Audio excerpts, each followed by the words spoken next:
इस मिकदार ही इत्थे आके इत्थे गल सुनने तो बाद दिल जिहड़ा कंब गया।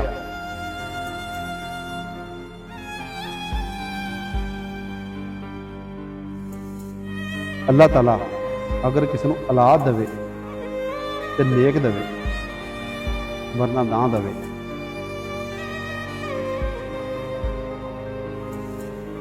अपने पहले भांजे नूं मारिया, कुंडी लगाई, उन्होंने कतल करने तो बाद उसका खून साफ करके उसके कमरे 'च बैठा रहा।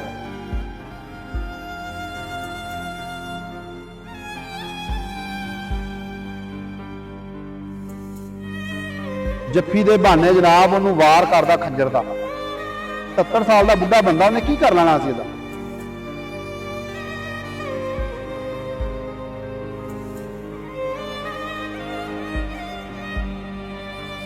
आप 70 साल का, मां 60 साल की। बड़ी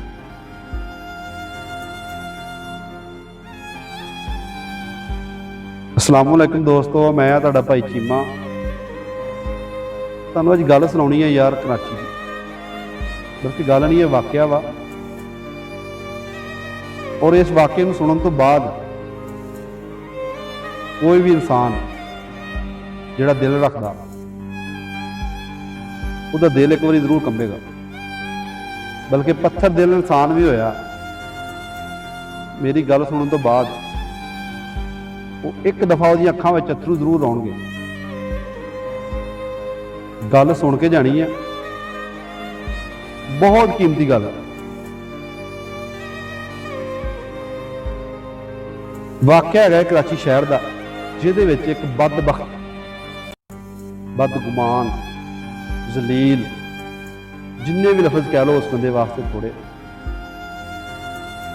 जिन्हें कि अपने मां नूं, अपने बाप नूं और अपने सक्के भांजे नूं छुरियां दे वार नाल कतल किया। कतल करने तो बाद लाशां दा तमाशा वेंदा रहा। किदां कीता तुहानूं गल दसदा। अक्तूबर के महीने की गल, पिछले साल की। एक बंदा कि जिहड़ा चोरी, डकैतियां, लोफरपुना, हर तरह का बुरा काम करता, हर तरह का, यानी कि जिन्ने दुनिया के ऐप सी उहदे विच सी। माँ बाप ढेरा, बाप 70 साल का, मां 60 साल की।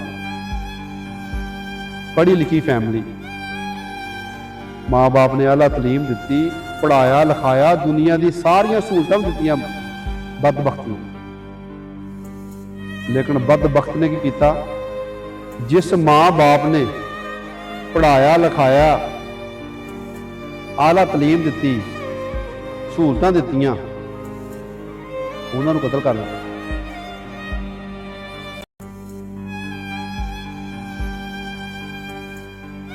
भाई उहदे होर भी है सी, लेकिन वो लैदा रहिंदे सीगे। एक छोटा भांजा सी 20 साल का, सनी उहदा नाम सी, जिहड़ा कि अपने नानी नाने दे घर रहिंदा सी। ये बदबख्त जिहड़ा उहदा मामा सीगा, ये जदों भी कोई गलत हरकतां करदा सी, वो अपने नाने नानी दे नाल ला के इहनूं समझाउंदा सी बकायदा कि मामू तू ये काम गलत ना कर,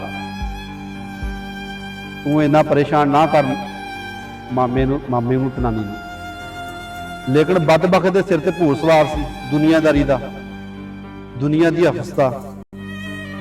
क्योंकि इंसान दे अंदर जो दुनिया की हफसा आती, उन्होंने कोई पता नहीं लगता कि मेरा माँ कौन आ, मेरा प्यो कौन आ, या मेरे रिश्ते किहड़े आ। वो बंदा रिश्तियां नूं भुल जाता वा। इस तरह ये बगैर तो भुल गया सी कि मेरा बाप कौन आ, मेरा माँ कौन आ, या मेरा भांजा वा। कई दफा अपनी माँ के उपर हथ चुक चुकिया, कई दफा इन्हें अपनी माँ नूं मारिया, अपने बाप नूं मारिया।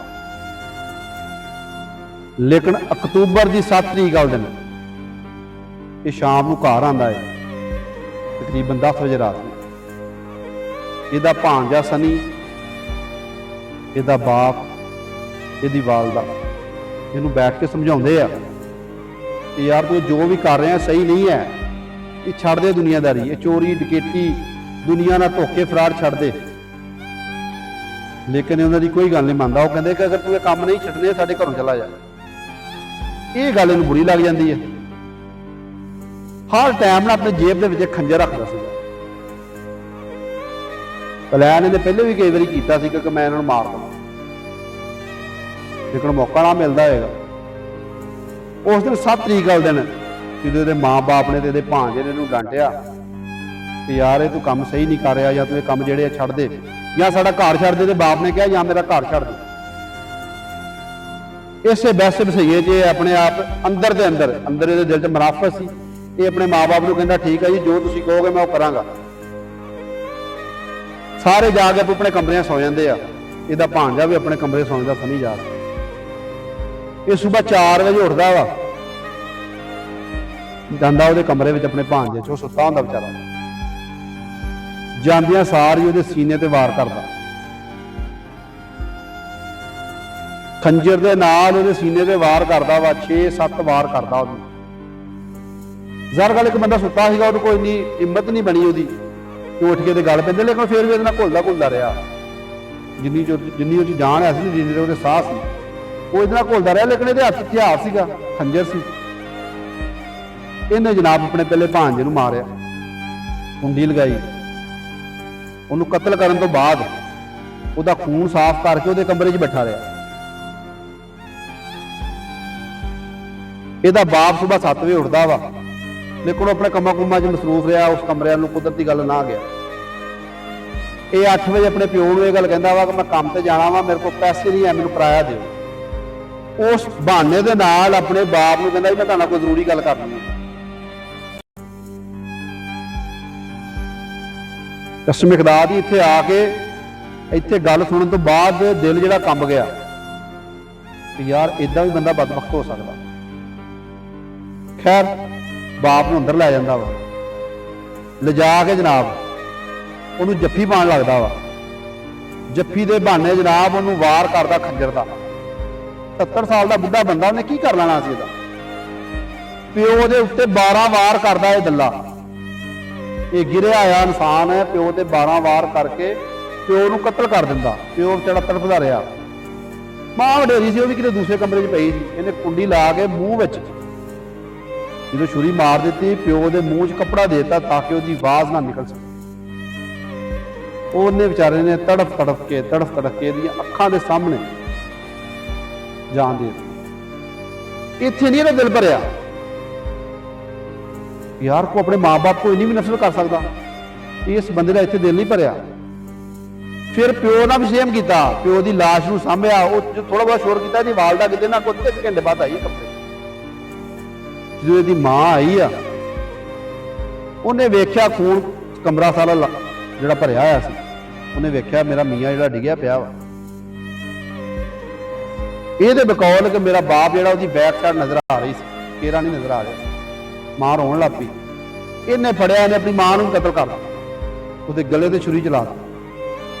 अपनी मां दे ने 16 वार कीते छाती उत्ते, जिस छाती का दुध पी के वड्डा होया सी। उस पेड़ च इन्हें वार कीते जिस पेड़ च पैदा होया सी बगैर।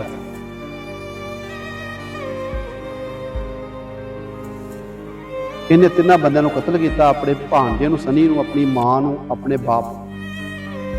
कतल करने तो बाद डामा यह रचाता कि डकैती हो गई है। कोई डाकू आए सी, वो मेरे माँ प्यो नूं कतल कर गया। वो तो पुलिस ने इन्वेस्टिगेशन में इस बगैर तो बंदे नूं फड़िया और इन्हें फिर सारा इंकशाफ किया कि मैं अपने मां नूं, अपने प्यो नूं, अपने भांजे सनी नूं सिर्फ इस तो कतल किया वा कि मैनूं वो चंगिया कामां तो डकदे सी, मैनूं उन्हां तो नफरत सी। ਜਦੋਂ फड़िया गया तेन वजह पूछी कि तू अपने माँ प्यो क्यों कतल किया, कोई एदा बगैरत भी हो सकता। कहना जी मैं उन्होंने को नफरत करदा, शदीद नफरत करता सी अपने माँ प्यो को। मैनूं उन्हां तो नफरत सी। उस नफरत इस गल तो सी क्योंकि वो मैनूं बुरिया कामां तो डकदे सी, गलत कामां तो डकदे सी, बुराई तो डकदे सी।